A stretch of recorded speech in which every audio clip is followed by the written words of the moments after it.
Bueno, buenas tardes a todos, a todas. Muchas gracias por asistir a esta nueva conferencia del ciclo de conferencias del proyecto NeoNet, centradas en las últimas investigaciones y tendencias sobre el Neolítico, en su mayor parte peninsular.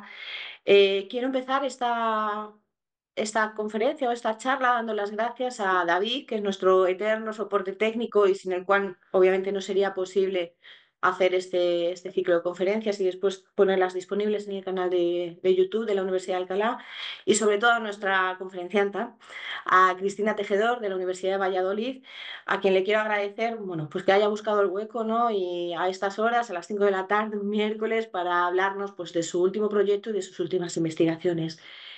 Cristina es investigadora de uno de los programas más competitivos del Estado español, del programa Ramón y Cajal para investigadores postdoctorales. Lo ha vinculado a la Universidad de Valladolid en este caso, y su tema de investigación siempre ha sido, ¿no?, la biografía de las estructuras megalíticas, especialmente en la meseta norte, de la que no voy a adelantar nada porque ella seguro que nos va a contar. Así que bueno, sin más dilación, quiero darle la palabra a Cristina y agradecerle el que haya buscado este huequito para hablarnos un poco de su proyecto de investigación. Muchas gracias, Cris. Bueno, gracias a ti, Miriam. Buenas tardes a todos y a todas. Bueno, lo primero, me gustaría recalcar el éxito, ¿no?, que están teniendo este ciclo de charlas, que creo que ya, si no he hecho mal los cálculos, vamos por la sexta y todavía nos quedan algunas, así que yo creo que ha sido todo un éxito, sobre todo, bueno, por ti, Miriam, que fue iniciativa tuya, ¿no? Y en general a toda la red Neonet, que hay compañeros, con todos los compañeros y compañeras de la red, que al final pues hemos estado alimentando este ciclo de charlas, y por supuesto, como no, a Miriam y a Miriam Cubas, que lidera el proyecto, ¿no?, la red, y que tira del carro al final. Luego también, evidentemente, quería agradecer, antes de empezar la charla, a David y bueno, en general al servicio técnico de la Universidad de Alcalá, que quieras que no, bueno, esto de la logística siempre conlleva unos días previos, estar hablando con el conferenciante, etcétera, etcétera. Y por último, bueno, pues agradecer a todos las personas que estéis conectadas de manera síncrona, y igualmente a los que visualicéis la charla a posteriori en el canal YouTube, que como sabéis se quedan grabadas a disponibilidad de quien quiera verlas. Y por último, sí que me gustaría hacer un matiz y un agradecimiento, puesto que, claro, en esta presentación yo voy a hablar de varios casos de estudio, bueno, de mi línea de investigación, pero en muchos casos, sobre todo los casos de estudio que voy a presentar, evidentemente, como no puede ser de otra manera, no, los resultados no son míos exclusivamente, sino que forman parte de todo un equipo de investigación que está detrás.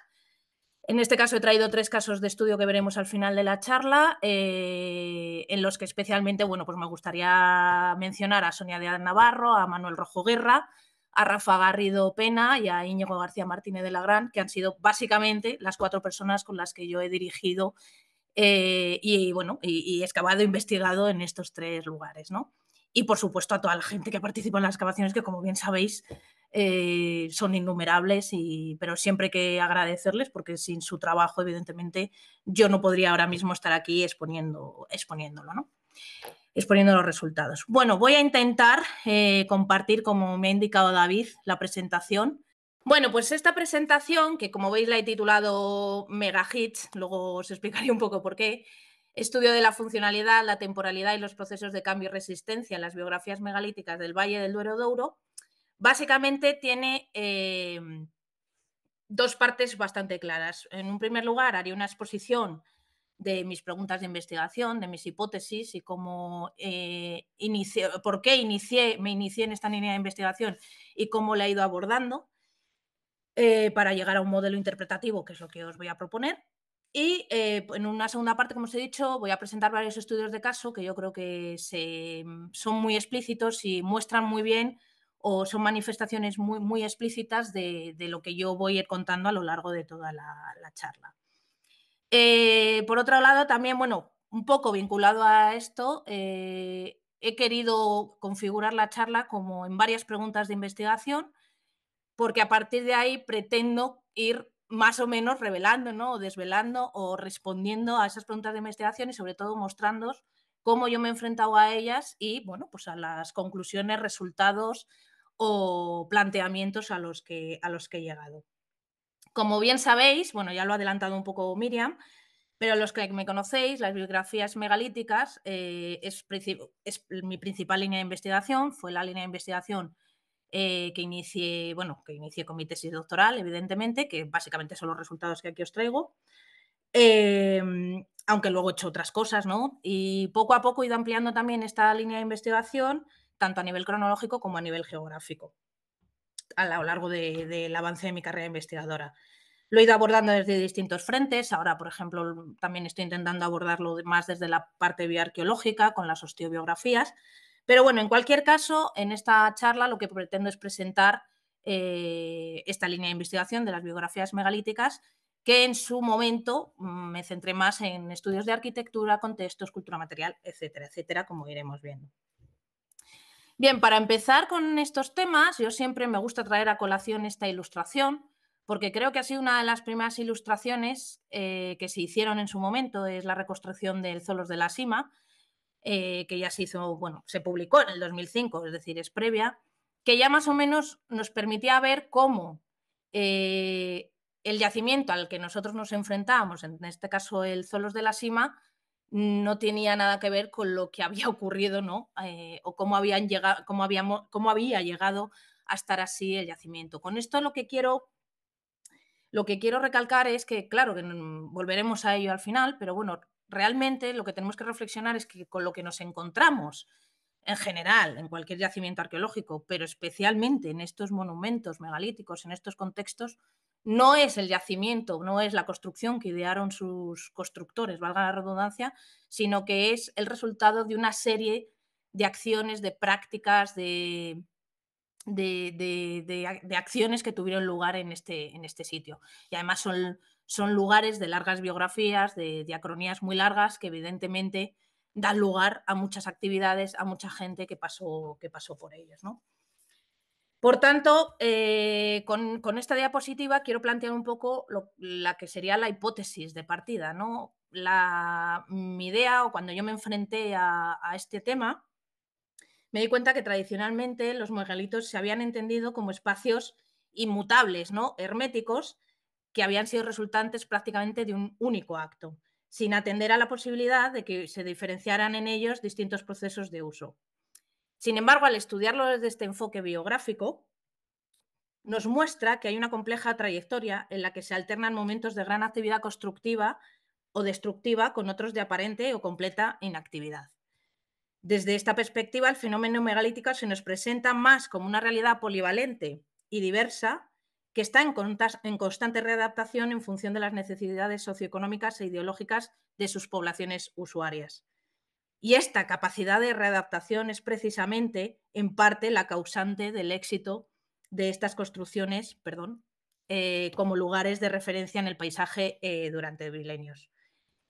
También esta constante readaptación de los espacios a una gran variabilidad de estrategias sociopolíticas y socioeconómicas e ideológicas de las distintas sociedades ha hecho que en ellos, en estos contextos, en estos lugares, se mezclen facetas materiales e inmateriales muy distintas y que diferentes pautas de comportamiento y tendencias sociales hayan convivido en un mismo tiempo y lugar, dando lugar precisamente a situaciones paradójicas o incluso contradictorias que nos encontramos muchas veces en el registro arqueológico. Y de hecho yo creo que cualquiera de mis compañeros o compañeras que trabajan en estos contextos me darán la razón en que muchas veces nos encontramos con registro que nos están diciendo cosas contradictorias, ¿no? O parece que nos dicen cosas contradictorias. Esta imagen que da el hecho de ser lugares de larga duración, ¿no? Como siempre se les ha denominado, da una imagen de aparente continuidad proyectada por la emulación continuada de determinadas prácticas ritofunerarias a lo largo de generaciones.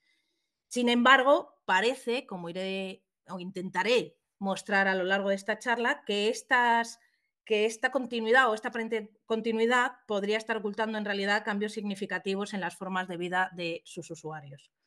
Por tanto, como incidiría al final, todas estas evidencias pueden ser resultantes de la constante dialéctica entre el cambio y la resistencia al cambio en la que se desenvolvían todas estas sociedades prehistóricas.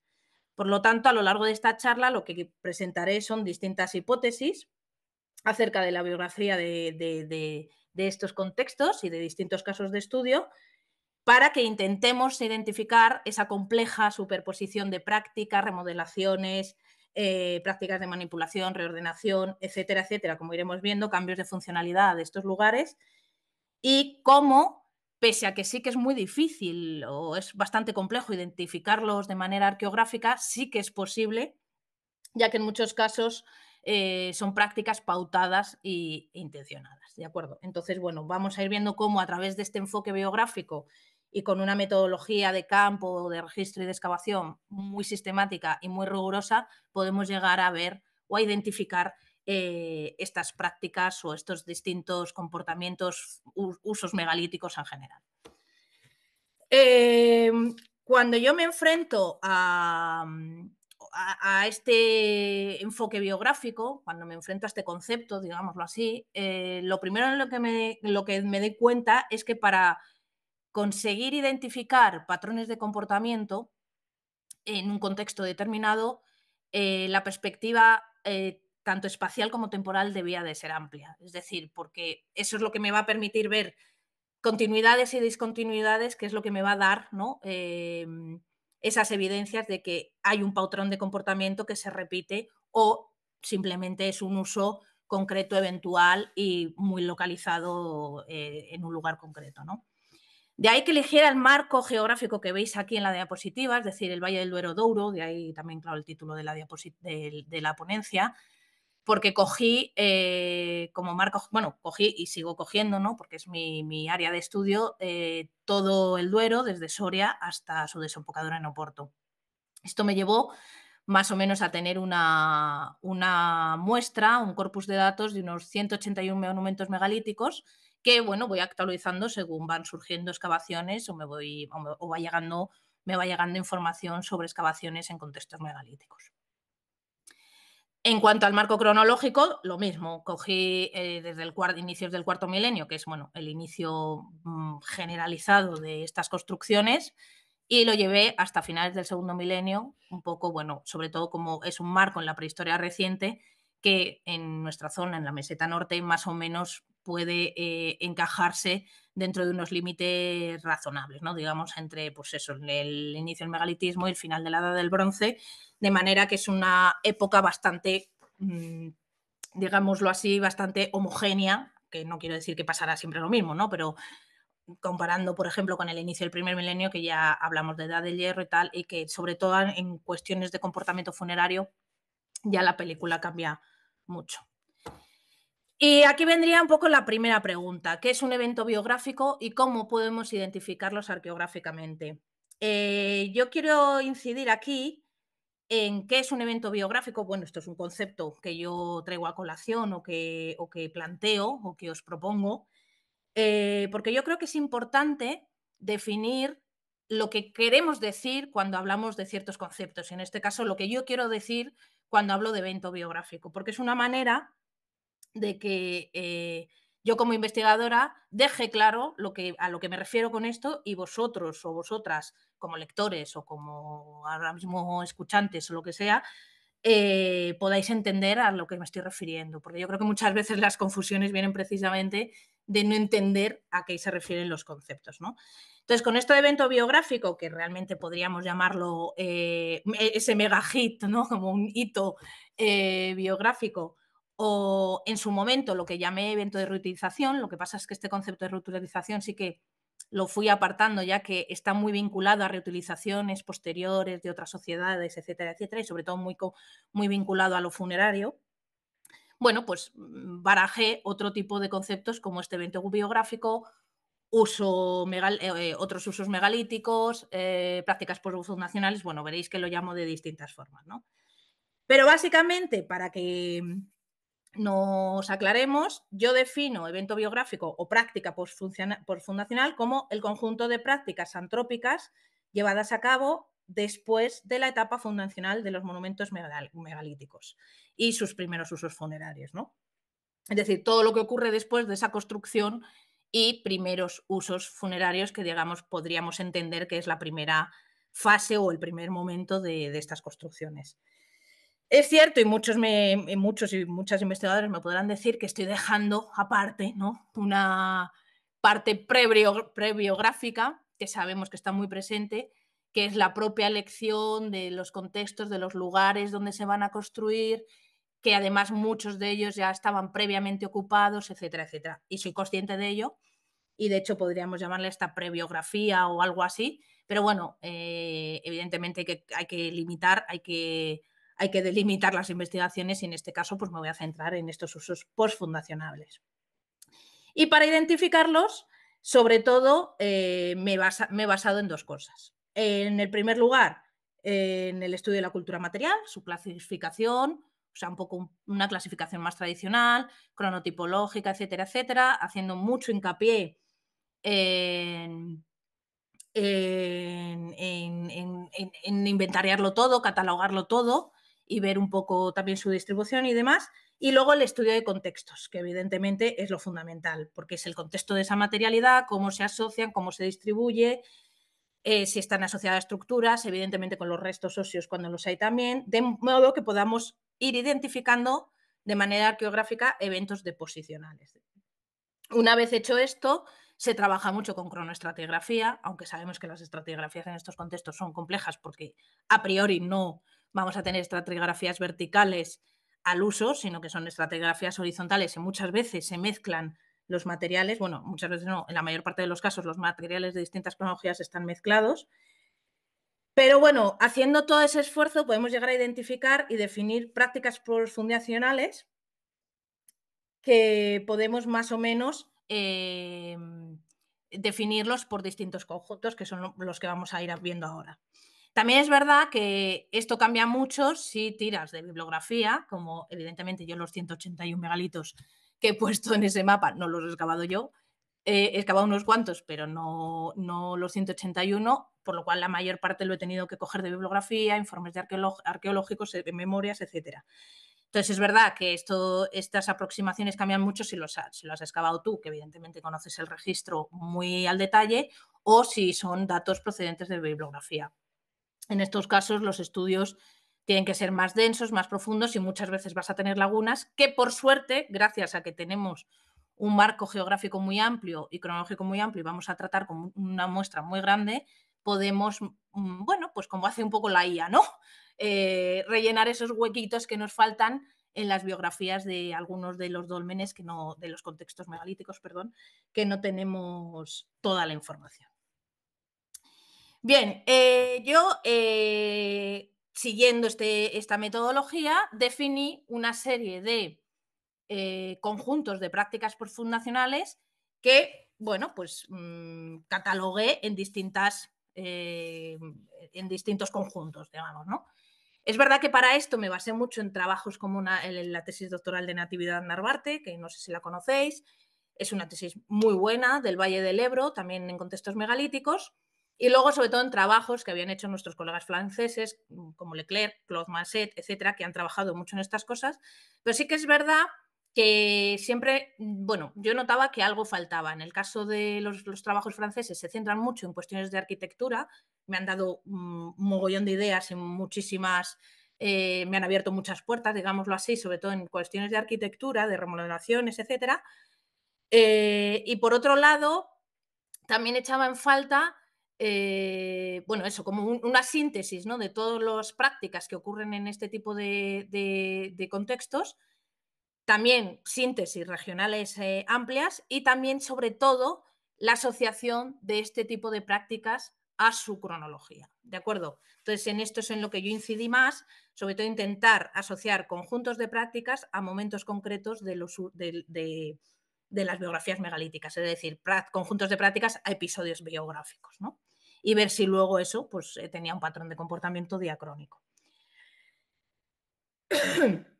Estos conjuntos, a priori, se pueden identificar porque son prácticas intencionadas. Todos estos conjuntos de prácticas que os voy a ir mostrando, de prácticas postfundacionales, son prácticas intencionadas que como tal van a dejar una evidencia, no son actos caóticos ni al azar, sino que van a seguir unas pautas y como tal se pueden documentar. Es verdad que en muchos casos son muy complicados, pero como tal se pueden documentar. No me voy a detener en cada figura, ni en cada uno de estos conjuntos. Sí que veremos las clausuras un poco más en profundidad, pero sería imposible.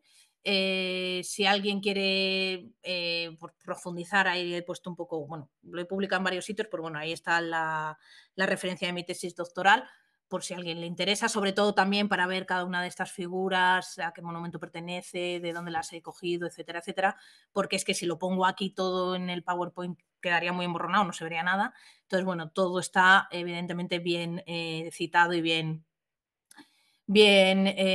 referenciado en la tesis doctoral, y por eso os he dejado ahí que es de acceso libre, lo podéis consultar sin ningún problema. Tampoco he hablado aquí, por ejemplo, no, o sea, no pongo uno de los conjuntos que es muy interesante, pero que es verdad que es el más difícil de documentar, que son los eventos de abandono y destrucción. Es verdad que hay algunos, destrucción no antrópica, me refiero, por cuestiones naturales. Hay algunos casos, pero son bastante más difíciles de documentar, igual que los eventos de abandono. Por esa razón no lo pongo aquí, porque no hay fotos como tal, claro, no hay registro fotográfico de eso en nuestra área, pero bueno, sería un conjunto de prácticas postfundacionales que también ocurren en estos lugares. Y siguiendo con ellos, otro de los conjuntos serían estas remodelaciones y añadidos de elementos arquitectónicos, que aquí os he puesto un ejemplo, varios casos, en los que entrarían prácticas que os sonarán mucho, como las retumulaciones, los añadidos de corredor o atrios a posteriori, creaciones de corredores intratumulares, ampliaciones de cámaras, etcétera. Hay un sinfín de remodelaciones arquitectónicas que se realizan en estos lugares y que van transformando la imagen arquitectónica como tal, o sea, la imagen externa de los monumentos. Otro de los conjuntos que yo le denominé como estrategias de mantenimiento, ya que parece que su objetivo es un poco, pues eso, mantener, ¿no? Mantener el lugar más o menos pues limpio o accesible, o ciertas estrategias para poder seguir metiendo restos funerarios o otro tipo de restos, etcétera. Dentro de estos hay también muchísimas prácticas. Aquí os he puesto alguna, como los reacondicionamientos del espacio funerario, la selección y agrupamientos de restos óseos, que como sabéis esto está a la orden del día en todos los contextos megalíticos. También la recolocación, se habla menos de ello, pero la recolocación y redeposición de artefactos vinculado también a estas manipulaciones de restos óseos, como también esos ajuares, esos objetos que van acompañando a los muertos se recolocan, compartimentación del interior del monumento, señalización del espacio sepulcral, limpiezas y vaciados, que hay varios casos ya documentados. También aquí hablo de etcétera, pero bueno, también hay casos de repintados. El otro día Mimi nos habló muchísimo de esto. Evidentemente ella sabe muchísimo más, pero bueno, son cosas que se ven, ¿no? Repintados, o bien porque se refrescan las antiguas pinturas o grabados, o bien porque se hacen otras cosas nuevas, ¿no? O se les añaden figuras, imágenes, símbolos, etcétera. Otro de los conjuntos sería las modificaciones, lo que yo denominé como modificaciones arquitectónicas específicas, que esta, al contrario que en el primer caso, las remodelaciones realmente son modificaciones muy localizadas, es decir, no alteran la imagen externa de los monumentos, sino que realmente son intrusivas en un lugar muy, muy, muy concreto y prácticamente no alteran, insisto, la imagen general del dolmen. Es verdad que son modificaciones además más asociadas a cronologías más recientes, ya estamos hablando de finales del tercer milenio, segundo milenio, etcétera, etcétera, y que van muy vinculadas también a lo funerario o a deposiciones votivas. En este caso tenemos individualizaciones de espacios, acondicionamientos de determinadas zonas del megalito. Aquí os he puesto algunos ejemplos de pavimentaciones, por ejemplo, de ciertas zonas para generar un espacio funerario concreto y más individualizado, aperturas de estructuras de acceso, etcétera, etcétera, etcétera. Y por último llegamos al conjunto de clausuras y sellados, que es en la que me voy a detener un poco más. Bueno, la vamos a ver un poquito más en profundidad, simplemente porque, bueno, pues es una del conjunto de prácticas que cuando yo empecé a estudiar, bueno, me empecé a meter en esto de las biografías megalíticas, me di cuenta que primero no estaba muy bien estudiada o prácticamente no estaba estudiado, y segundo que era un fenómeno muchísimo más generalizado del que parecía. De hecho, cuando empecé a verlo, básicamente, vamos, en mi opinión, yo diría que todos los monumentos están clausurados. Evidentemente no tenemos registro de clausuras de todos estos monumentos, pero generalizando los datos que tengo, yo, bueno, podría mojarme, ¿no?, por así decirlo, y decir que todos, de un modo u otro, fueron sellados o clausurados. Es verdad que esto de las clausuras sellados, bueno, también quiero definir lo que yo entiendo como clausura, que es un conjunto de prácticas cuyo resultado es el cese del uso del megalito como tal y como se conocía hasta entonces. Pero es verdad que ha habido bastante polémica con el concepto de clausura y para qué sirve. O sea, cuál era su función, ¿no? Hay gente que habla de abandono, es decir, que las clausuras es para abandonar directamente el megalito, y gente que habla de que realmente cambian, ¿no?, una funcionalidad o un significado, o sea, lo que hacen es cambiar la funcionalidad o el significado de este lugar. Lo que sí que quiero dejar claro es que una clausura no significa abandono, ni destrucción, ni condenación, ni finalización de ciclo. Estos son conceptos distintos, pero sin embargo en la bibliografía, en la literatura, sí que se usan como sinónimos incluso a día de hoy. Para mí, como os digo, son el resultado de acciones pautadas y organizadas. Probablemente sea una de las prácticas postfundacionales que mejor se pueden registrar o documentar arqueográficamente si se sabe un poco por dónde, cómo pueden ir estas prácticas de clausura. Están muy generalizadas, como os digo, y en este caso, bueno, están documentadas en 118 de los 181 monumentos estudiados en este proyecto en total. Y como vemos, bueno, y como es evidente, y muchos sabréis y muchas sabréis, no son prácticas exclusivas del megalitismo. Sí que a lo mejor se generalizaron en este momento, pero son prácticas que se ven a posteriori en campos de hoyos, recintos de fosos, etcétera, etcétera. Es como una forma de amortizar un lugar una vez que se da hecho, o sea, por finalizado el uso para el que fue generado en su momento. Eso no quiere decir que luego no se pueda usar, pero se usará de otra manera.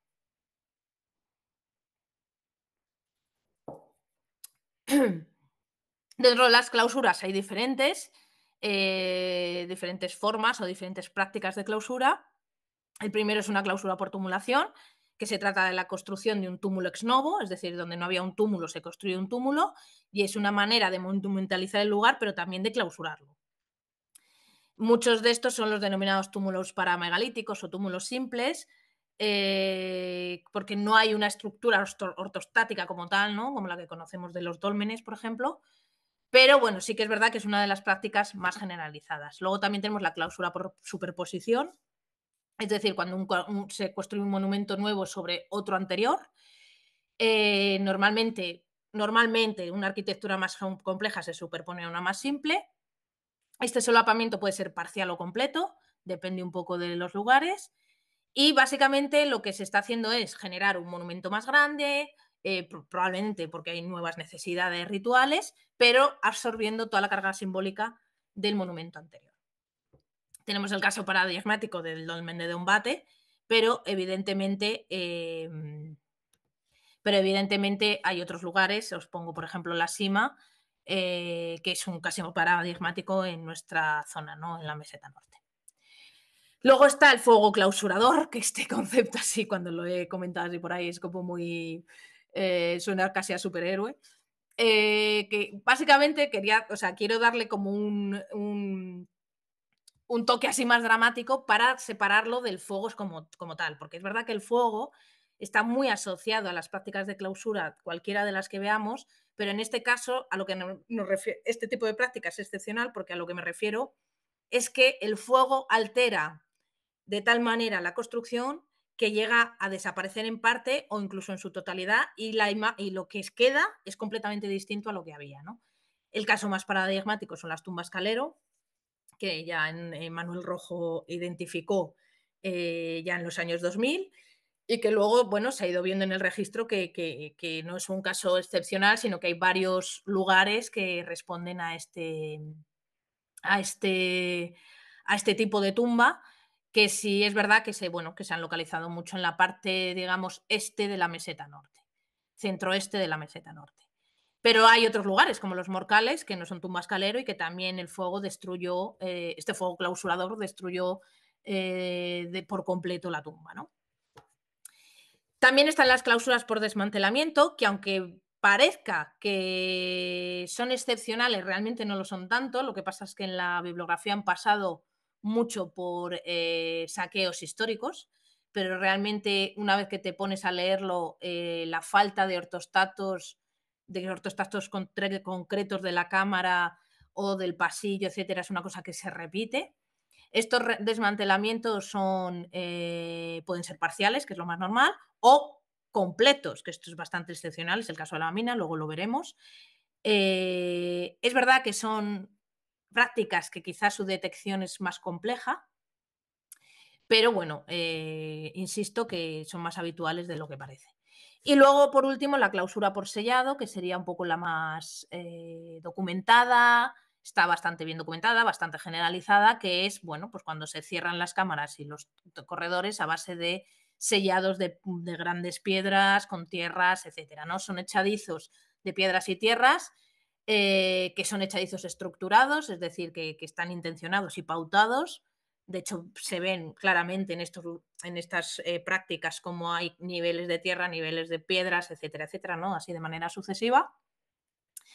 Sobre todo entradas, las zonas de acceso son zonas casi seguras de clausura, entradas de cámara, corredores, atrios, etcétera, pero también las cámaras. Y son prácticas que de manera bastante habitual van asociadas a prácticas de amortización de recipientes cerámicos. Y no solo de recipientes cerámicos, pero es verdad que lo que mejor está estudiado es, bueno, estas prácticas de cerámica asesinada, ¿no? Que básicamente probablemente irían asociadas a prácticas, o sea, a prácticas de amortización vinculadas a un acto de comensalidad, ¿no? Es decir, como que habría algún tipo de banquete, ceremonia que se celebraría y luego se terminaría con estas prácticas de amortización. Bien, voy a empezar a ir un poco deprisa porque me como el tiempo, me pongo a hablar y me como el tiempo.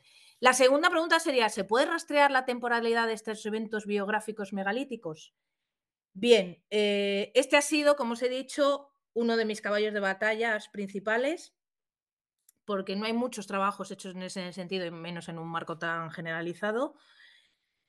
Y a priori es complicado, porque en un contexto megalítico me diréis, es que hay muchas temporalidades y evidentemente hay muchas temporalidades que se dan dentro de una biografía megalítica. De ahí la importancia de detectar de forma sistemática, intentar identificar estas prácticas, estos eventos deposicionales, intentar interpretarlos y luego ver cuál va con cuál, digamos, ¿no? Generar ese puzzle que a través de la cronología nos permita, bueno, pues reconstruir, por lo menos de manera parcial, todos esos episodios biográficos por los que ha pasado el monumento.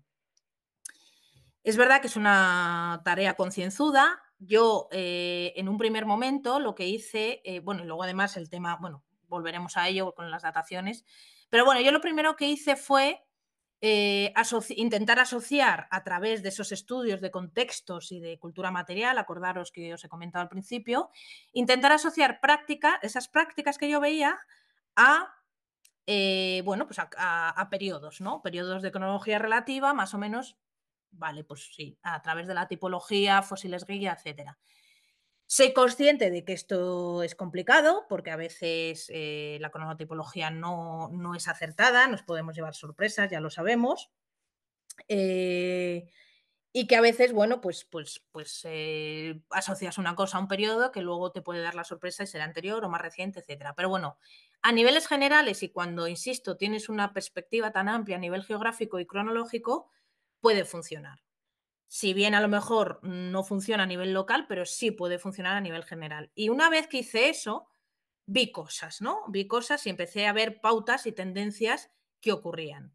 Por ejemplo, lo que empecé a ver es, básicamente, bueno, como he dicho con las clausuras, ¿no? Que la mayor parte de los monumentos mostraban varios episodios, eventos biográficos, una o varias veces entre el cuarto y el segundo milenio, bueno, esas reutilizaciones, ¿no? Que pongo entre comillas, que dependiendo del periodo hay unas prácticas que dominan, por ejemplo, ahí podéis ver cómo a inicios del cuarto milenio y en el tercer milenio, a inicios del tercer milenio, lo que predominan son las clausuras, mientras que, sin embargo, a lo largo del cuarto milenio lo que predominan son esas prácticas de remodelación, etcétera, etcétera. También las estrategias de mantenimiento se ven en unos momentos y en otros bajan.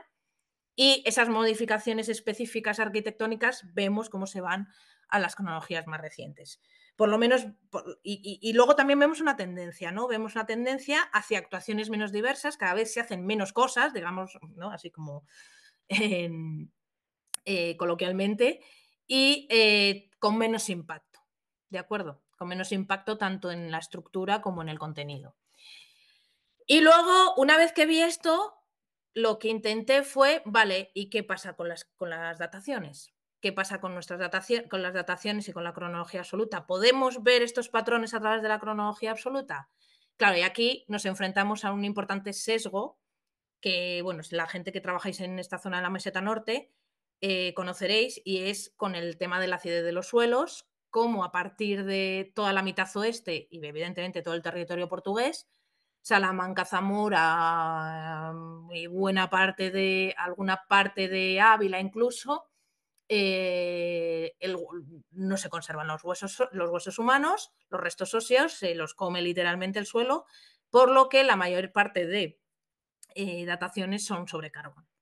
Entonces, bueno, por eso veis ahí ese desequilibrio, ¿no? Entre eventos de vida corta datados y eventos de vida larga datados. En cualquier caso, esta era mi muestra de dataciones y, bueno, procedente de 57 monumentos, evidentemente no todos están datados.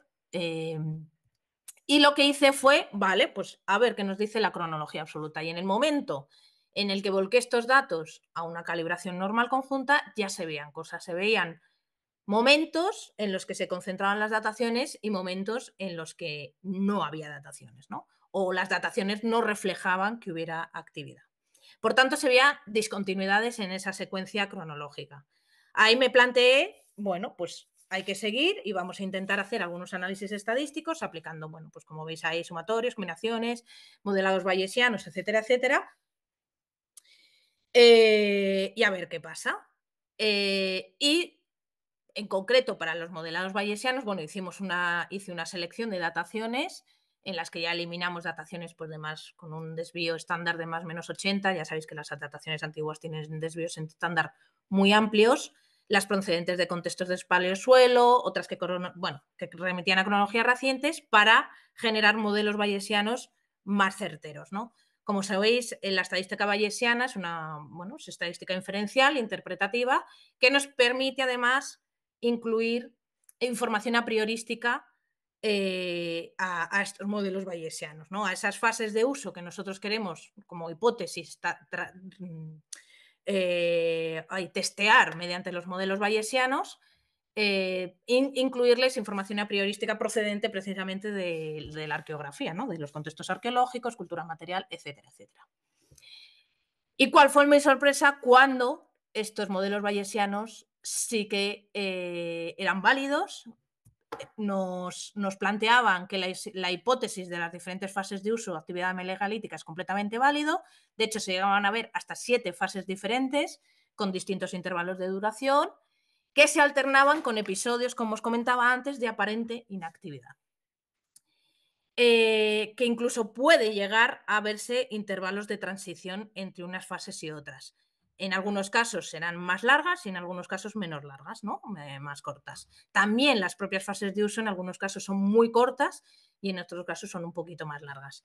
Y de hecho, algunas de estas fases incluso se corresponden o se pueden vincular a manifestaciones muy concretas del registro arqueológico, como es el caso del campaniforme y esa fase quinta, ¿no? O esa fase de uso número 5. Esto lo apliqué, por ejemplo, a casos de estudio muy concreto, como las clausuras. Muy interesante. Voy a pasarlo un poco por encima, porque si no, no vamos a ver los casos de estudio. Creo que son más interesantes.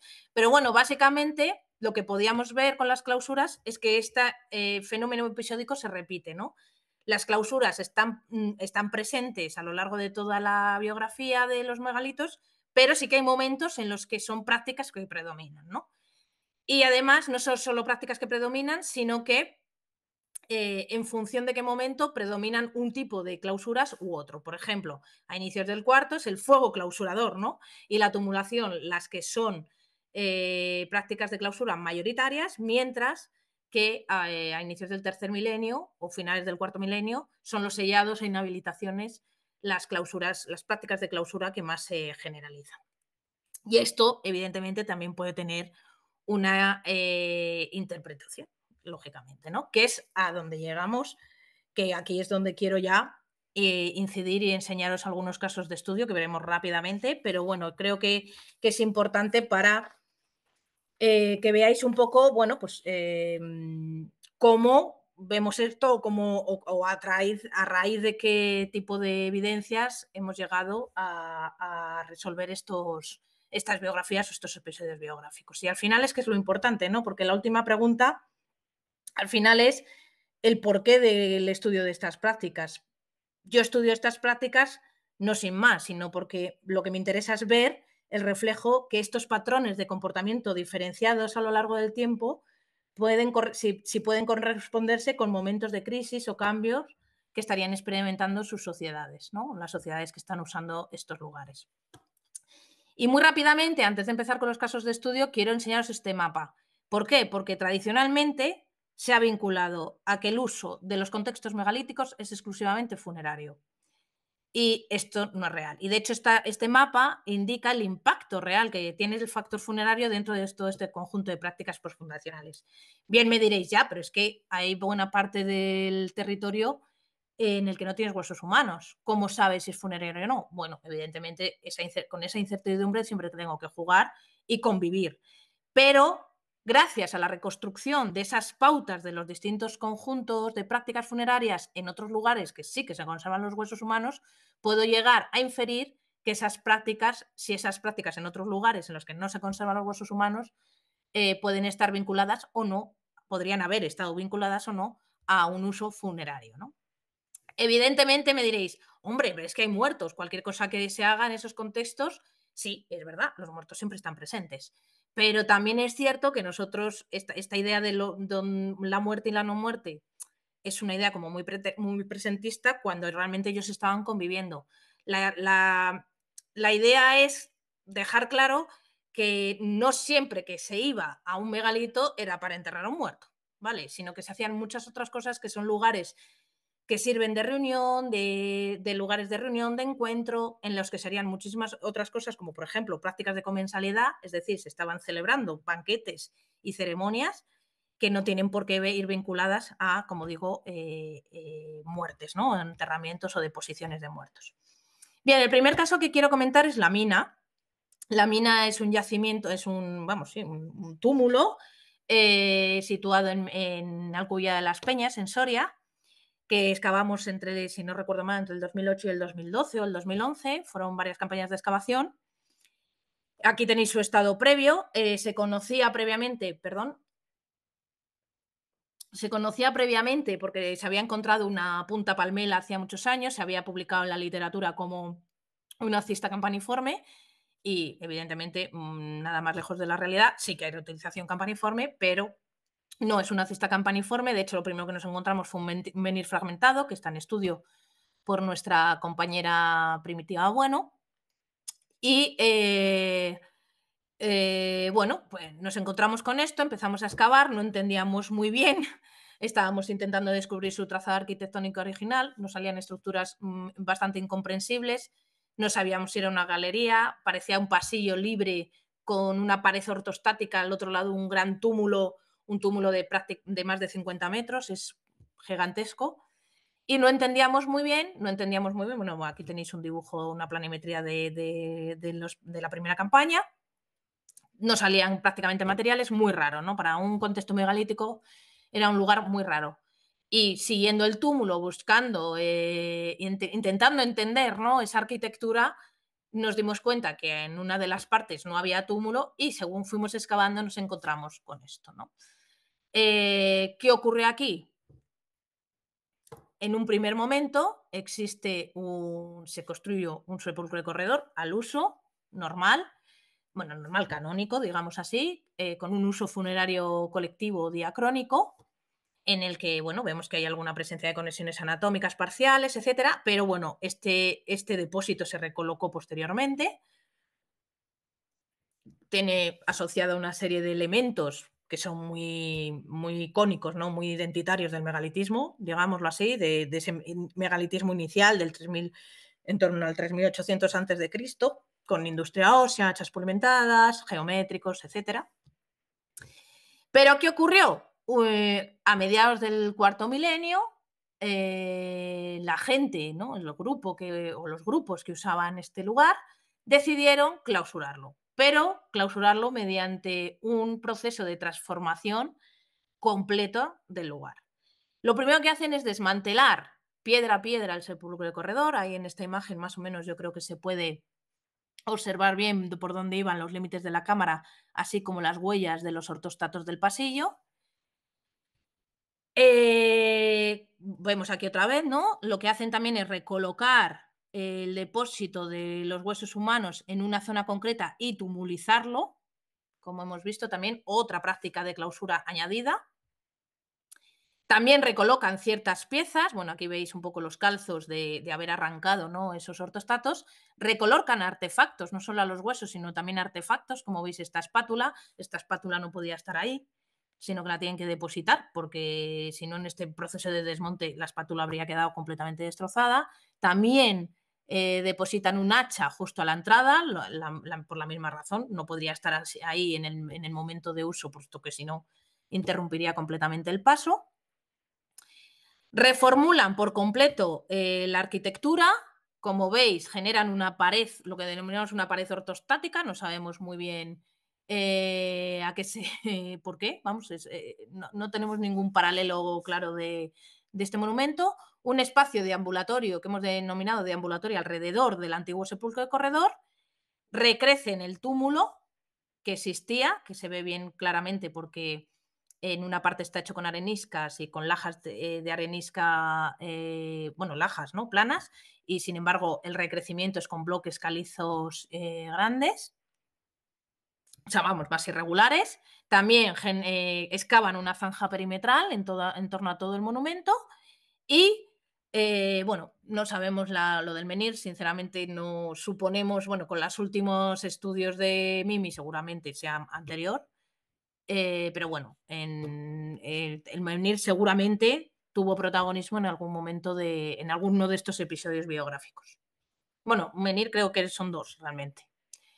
Y por último, esa reutilización capariforme, que era por lo que se había descubierto, una vez que todo esto está transformado y amortizado, ¿de acuerdo? De ahí, bueno, sí que nos salieron algunas cerámicas campaniformes, es verdad que era la parte más afectada por el arado, el campaniforme, porque claro, está lo más superficial, y bueno, esa punta palmela que evidentemente asociamos a este momento. Como veis, aquí he puesto las 4 ilustraciones que serían esa reconstrucción de la biografía. Como veis, lo que teníamos al principio no se parece en nada, ¿no? a lo que había sido realmente. En este caso, el dolmen de Teriñuelo, que también bueno, fue una campaña realmente de valorización del dolmen. El dolmen de Teriñuelo es conocido desde hace muchísimos años, excavado por el padre Morán a inicios del siglo XX, en los años 20 y 30, bueno, excavado, reventado, ¿no? Digamos. Pero él se había centrado en la cámara. Bueno, otras campañas sucesivas dieron lugar a que allá por el 2005 pues nos llamaran para, bueno, pues eso, para poner en valor bueno, hacer una serie de intervenciones con la idea de poner en valor el dolmen, ¿de acuerdo? Entonces, uno de nuestros lugares de objetivos de la excavación era la entrada, porque, bueno, ahí querían hacer una canalización de agua, etcétera, etcétera, de vaciado de aguas. Como veis, el dolmen ya estaba excavado, cámara y corredor. Nosotros simplemente limpiamos, hicimos algunas zanjas en el túmulo y excavamos la parte de la entrada. Con la sorpresa, pensábamos que iba a ser una campaña sencilla y fácil, de encontrarnos una clausura, un sellado, una limitación de las entradas del libro. Bueno, ahí podéis ver a la derecha un plano de todas los puntitos amarillos son cerámicas, ¿vale? Había cientos de cerámicas.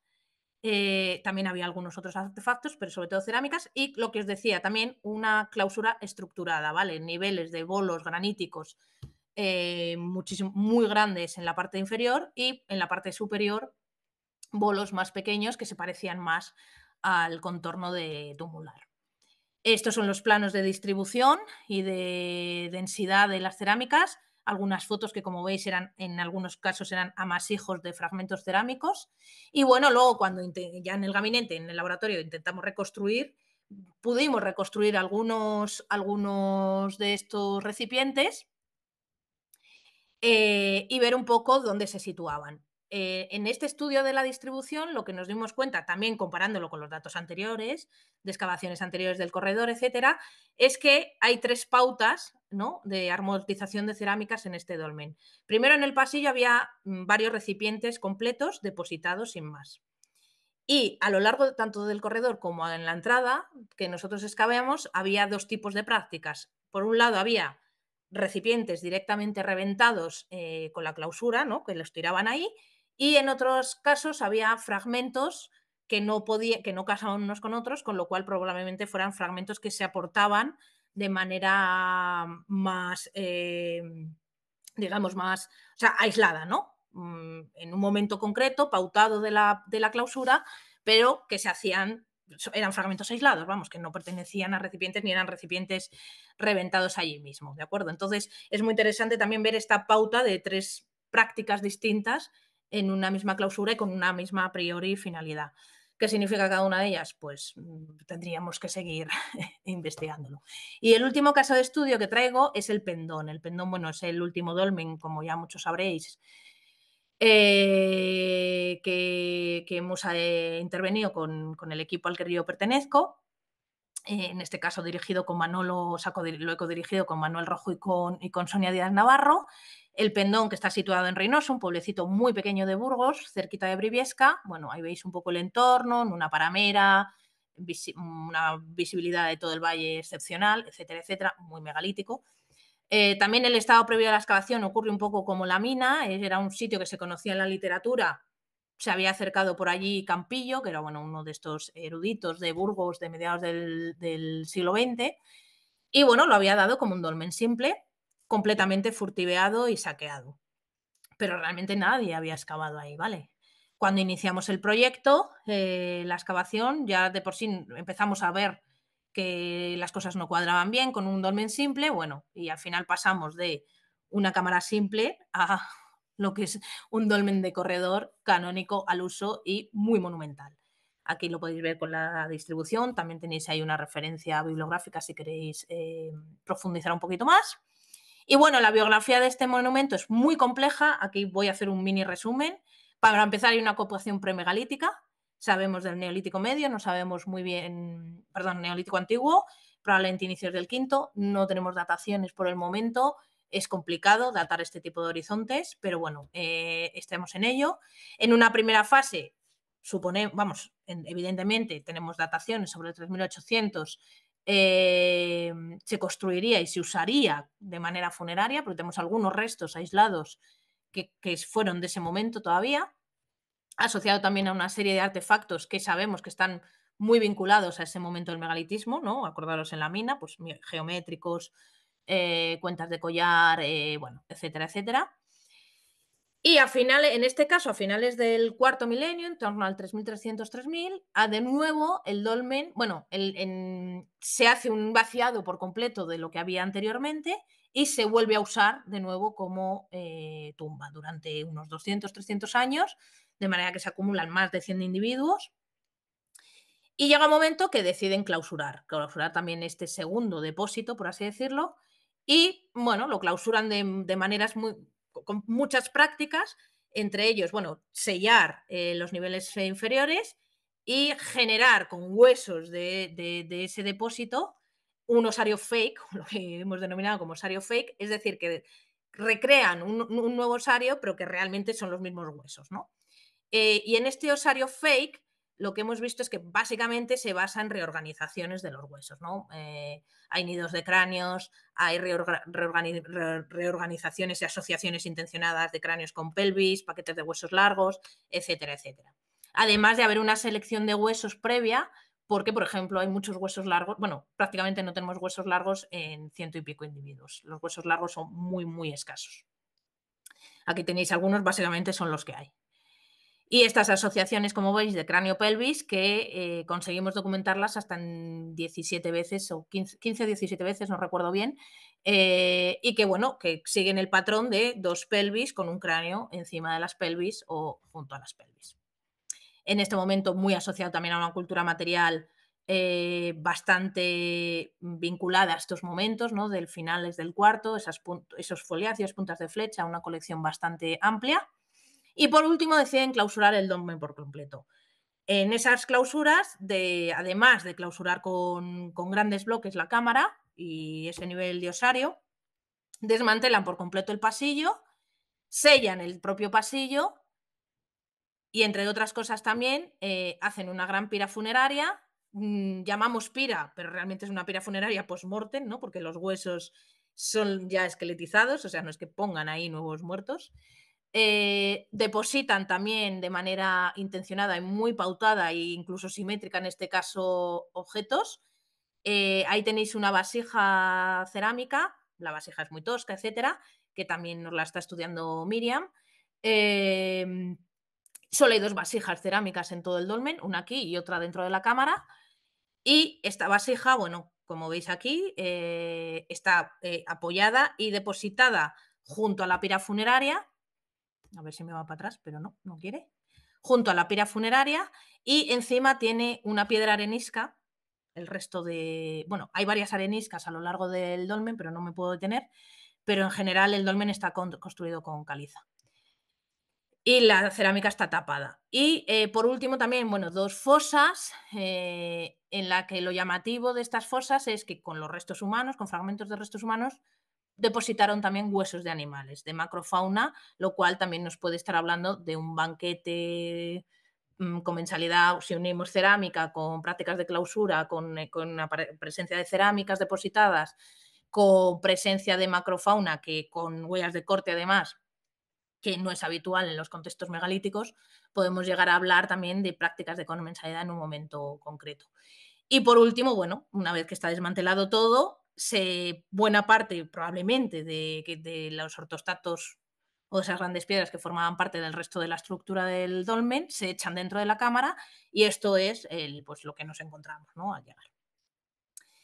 Bien, ya para rematar, quería traer estas ilustraciones porque, bueno, finalmente, siempre que hablamos de megalitismo, como decíamos antes, tenemos ahí como un evento, no, o sea, como una imagen muy icónica y muy atemporal, ¿no? Como esto ha sido así y así ha sido siempre, de las famosas 2 piedras con el tejadillo.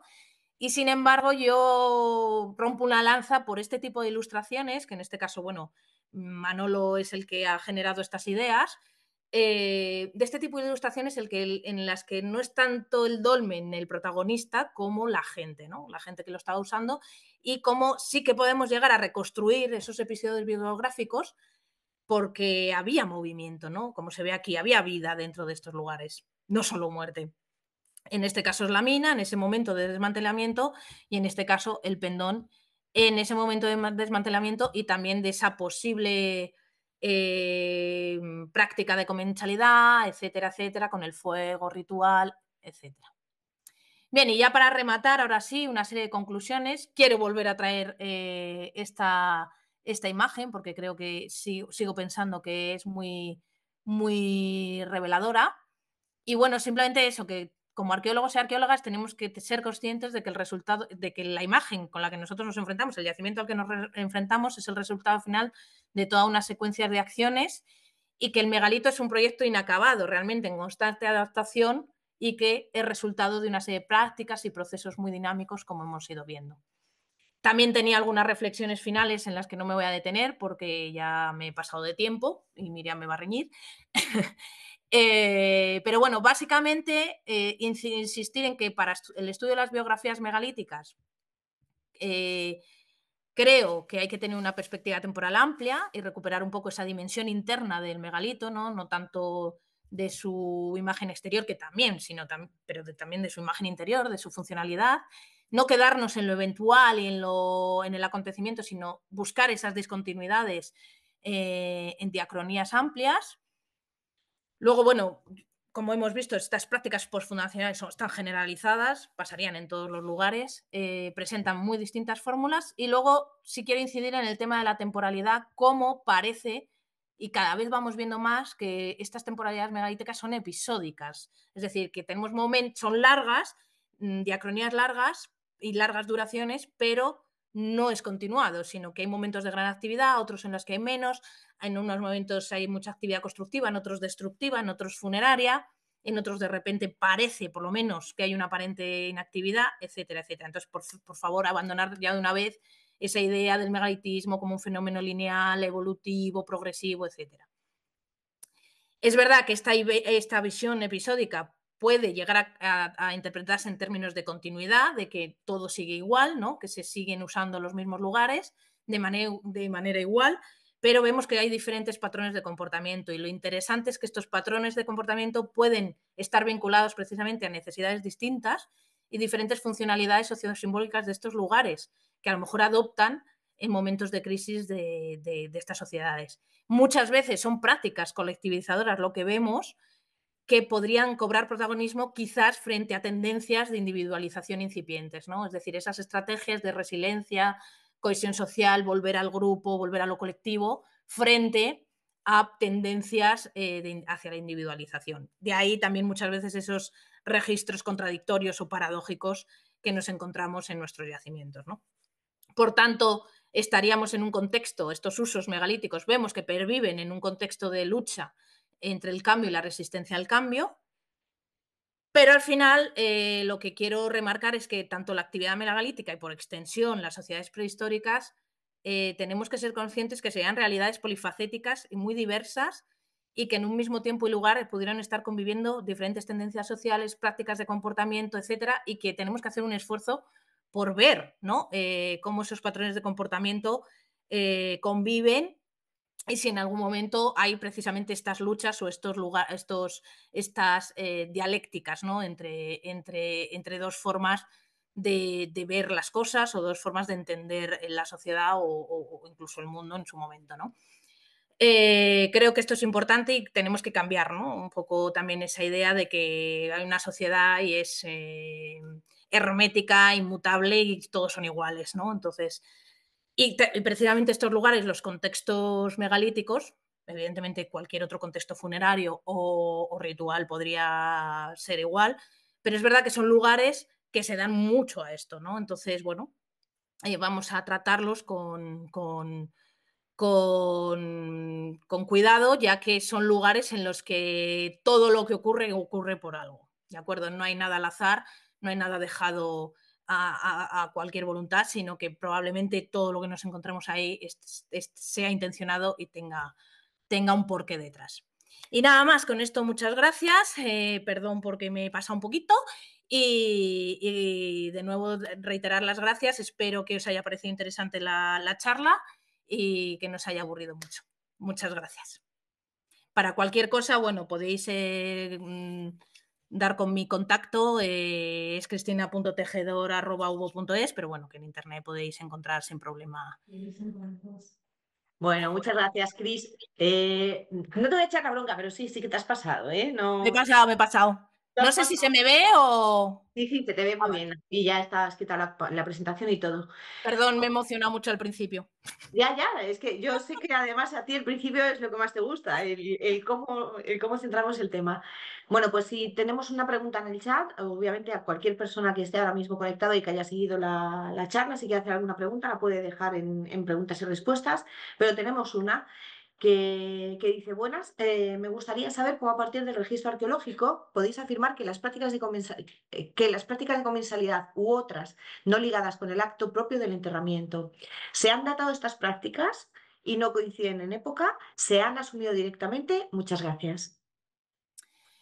Claro, por ejemplo, en el caso, te voy a hablar de casos concretos. El caso del pendón, que sí que lo tenemos como muy bien estructurado, los muertos de ese segundo momento se nos van a un 3200, pues eso, entre el 3300, 3200, unos 200 años, y sin embargo la práctica de comensalidad, de clausura final, que son esos hoyos que os he enseñado con algunos restos de macrofauna, esa fauna está datada y es del 3000 para adelante. Es decir, que la clausura final y ese acto en concreto, por lo menos del depósito de ese hueso de macrofauna, podríamos hablar del consumo de la fauna, a lo mejor de la cerámica no, pero bueno, están en el mismo contexto de clausura, con lo cual podríamos inferir que es el mismo evento o eventos muy continuados en el tiempo, eh, por lo menos no tiene que ver con los muertos, porque muertos del 3000 para adelante en el pendón no hay. Y esto, cuando tenemos otras prácticas de clausura en otros dólmenes, también sucede. Ahora me viene, por ejemplo, a Royal, también tiene una práctica de clausura con comensalidad, tampoco hay muertos de ese momento. El Teriñuelo es verdad que no tenemos muertos, o sea, no tenemos los muertos, porque Salamanca no tenemos los huesos humanos, pero sería un poco extraño. Y bueno, es una cosa que sí que se repite bastante. Entonces sí que parece como que esas prácticas que van al 3000, porque además es que van al 3000, de clausura de los dólmenes, están bastante generalizadas y pasan en ese momento y no tienen que ver mucho con el uso funerario. También preguntan por preguntas y respuestas por el chat que entonces se puede afirmar que la fauna fue consumida. Sí, esta sí. Es verdad que es bastante excepcional, ¿eh? No tenemos muchos casos porque Ujú. los contextos megalíticos, bueno, quien se dedica a esto sabe que no hay fauna, no, fauna, Sí, no, macrofauna. no es Puede haber frecuente. fauna intrusiva o otro tipo de. Y una pregunta en relación con la fauna consumida. Hay una representación de determinadas partes morfológicas. Me refiero, lo lógico sería esperar en una cosa de comensalidad, ¿no? Pues que hubiese, yo que se pusiese una especie de barbacoa, ¿no? O se trabajase a la brasa, se consumiese a la brasa en las extremidades, por ejemplo. ¿Ese patrón se ve en la fauna, en el consumo? En este caso sí, en este caso sí, son en las extremidades. Es verdad que esto es lo que encontramos dentro del dolmen, que también siempre hay que tener esto en cuenta, ¿eh? El resto de cosas, o a lo mejor están en el exterior, aunque en este caso también hemos excavado fuera, pero es verdad que falta mucho de excavar el entorno de los dólmenes. Y es como una lección que tenemos por hacer en el futuro, a lo mejor no ya nosotras, ¿no? Pero los que vengan detrás, porque es verdad que sabemos muy poco del entorno de los dólmenes y puede haber muchas cosas muy interesantes, pero también, bueno, puede haber desaparecido, carroñeo, animales con los que convivirían pero bueno, lo que suele aparecer depositado son las partes consumidas y siempre van a extremidades. Extremidades. Bueno, sería lo esperable, ¿no? En principio, en una cosa así, Mm, serían extremidades, obviamente sobre representación de esa parte morfológica y además claro. observar cierto grado de combustión, ¿no? En los huesos sería Igual un que poco de. las cerámicas que van Claro. asociadas a estas prácticas, porque no he hablado del campaniforme, porque el campaniforme ya es otra historia, ¿no? Pero las que van asociadas a las prácticas de clausura, que tampoco se ha hecho ese estudio y está por hacer, parece que son recipientes también muy vinculados a cosas que puedes consumir en ahí, o sea, cuencos, ollas de mediano tamaño, o sea, no son nunca Ya, cacharros muy recipientes. grandes, sino que son cuencos o ollitas como el que hemos visto del pendón. Y sí, en algunos casos están decoradas, pero hay muchas que no tienen decoración. No tiene nada que ver con el tema del campaniforme, que ya es como otra, ¿no? Otra. Ujú. También preguntan en el chat que si está publicado, que si, porque yo conozco bueno, lo último que habéis sacado en trabajos de prehistoria, específico de la fauna, ¿hay algo No, publicado? no, porque Vale, esto que presenta aquí, la verdad es que no es está bastante publicado. novedoso. Eso te iba a Sí. decir que sí, a mí no me sonaba haberlo leído, o sea que Entonces, el estudio está hecho, pero no, igual que el tema de la cerámica, el estudio está hecho, Ujú. pero no esto. Entonces, bueno, simplemente es un matiz ahí simplemente es eso, como para remarcar un poco el tema de las clausuras vinculadas a cuestiones de comensalidad en este momento, porque otras clausuras en priori Ujú. no tienen Vale, asociadas este tipo de prácticas. yo tengo una última pregunta y ya no te molesto más. No, ya ves. Estas estructuras, em, cuando aparecen, bueno, sabes que lo normal es que aparezcan agrupados, ¿no? En necrópolis megalíticas. Entonces, las biografías de las estructuras individuales suelen ser coherentes, me refiero, suelen ser similares cuando observamos una necrópolis Suele, megalítica. suele ser bastante. Lo que pasa es que hasta yo no he excavado muchas, o sea, no tengo mucha experiencia con necrópolis megalíticas, ¿eh? Ujú, Porque es verdad que en nuestro territorio no funcionan tanto con fenómenos de necropolización, sí en Portugal. En ujú. Portugal sí. Pero bueno, es que Portugal es Otro como mundo. Ujú. es otro mundo y es explosión megalítica, ¿no? Salamanca también un poco. Entonces, hasta donde yo sé, lo que sí que suele ocurrir es que hay uno que manda, ¿no? Por así decirlo. O sea, que normalmente ese fenómeno de necropolización surge a raíz de uno. O sea, que probablemente la necropolización también son episodios biográficos que se van añadiendo Eso es. a ese dolmen o a ese megalito, o como lo queramos llamar, ¿vale? Porque dolmen es verdad que es sepulcro, o sea, es como muy icónico del sepulcro del corredor, a ese megalito inicial. Y probablemente, a mí la sensación que me da, porque yo lo que conozco, las fechas que he manejado, las necrópolis estas suelen irse a más recientes. Y siempre hay alguno que tira más para atrás. Ujú. O sea, no es que desde el primer momento sea una necrópolis, sino que es algo que se va también generando. Ya. Y ¿Tienes? funcionan igual. Ya, Normalmente todos funcionan de manera muy, muy similar. Muy similar. ya. Y por ahí va un poco mi última pregunta. ¿En algún caso has visto que estos megalitos sacralicen, por Lugares. así decirlo, lugares que anteriormente, porque bueno, parece que es muy claro que tenéis ese horizonte neoantiguo, ¿no? Sí, sí. Pero algún horizonte antiguo que se pueda ver, como se ha propuesto, yo que sé, pues sabes que para el Cantábrico se ha propuesto, ¿no? Que sacralizan espacios ocupados por Sí. cazadores Yo recolectores yo o cosas así. yo estoy convencida, bueno, bien sabes tú que el tema mesolítico en nuestro Sí. territorio es horroroso, o sea, que no Ujú. hasta el mesolítico no sé, o sea, hasta cazadores recolectores yo no me atrevo a remontarme, pero con neolítico antiguo ya tenemos bastantes casos, bastantes casos, así de primeras, pues eso, Vendón no está datado, pero por las cerámicas Toda la nos pinta. lleva Ujú. inicios del quinto, la Velilla tenemos, está la Peña de la Abuela, que es un caso como muy icónico, ¿no? De la Peña de la Abuela encima del poblamiento de la Lámpara. O sea, que es que eso está bastante normalizado. Lo que pasa es que es curioso, y yo creo que también hay falta de investigación, es por qué ese cambio de poblado a lugar, ¿no? A lugar simbólico, Como quieras. identitario, imaginario, yo qué sé, llamámosle como queramos, ¿no? Pero de reunión. También es verdad que los poblados en el Neolítico antiguo se sitúan en zonas que es verdad que son zonas muy, muy, o sea, muy megalíticas. Fondos Sí, de sí. valle, zonas de mucha Sí, visibilidad, y es verdad que también los poblados neolíticos van ahí, ¿no? claro. Neolítico antiguo, vamos. Que Jo, ese pues también es otro de nuestras deudas, ¿dónde viven esta gente? efectivamente. Bueno, pero esa es la deuda de todo el mundo, ¿eh? La Pero tenemos todos. esto Es de que la sociedad de los muertos, efectivamente, la visibilidad arqueológica que tiene ese tipo de poblamiento es nula. Seguramente es lo mismo que pasa con el meso, ¿no? Los mesolíticos, obviamente, es muy visible, pues cuando ya tienen concheros enormes, donde hay enterramientos vinculados, pero el poblamiento, bueno, es la asignatura pendiente porque debe ser un poblamiento tan efímero, ¿no? Tan que no sí, deja evidencia sí, arqueológica. no Jo, sabemos pues muy muchas gracias, Cris. Te agradezco un montón que hayas buscado el huequito, eh, que bien. nos des tantas ideas siempre, ¿no? Y tanto para discutir y nada, que muchas gracias. Así Nada, que gracias a ti. muchas gracias a todos también los que habéis asistido, a todos los que espero que la veáis en online. Así que bueno, os mandamos un saludo desde aquí y os esperamos para el siguiente. Gracias, mil. Hasta luego. Hasta luego. Gracias.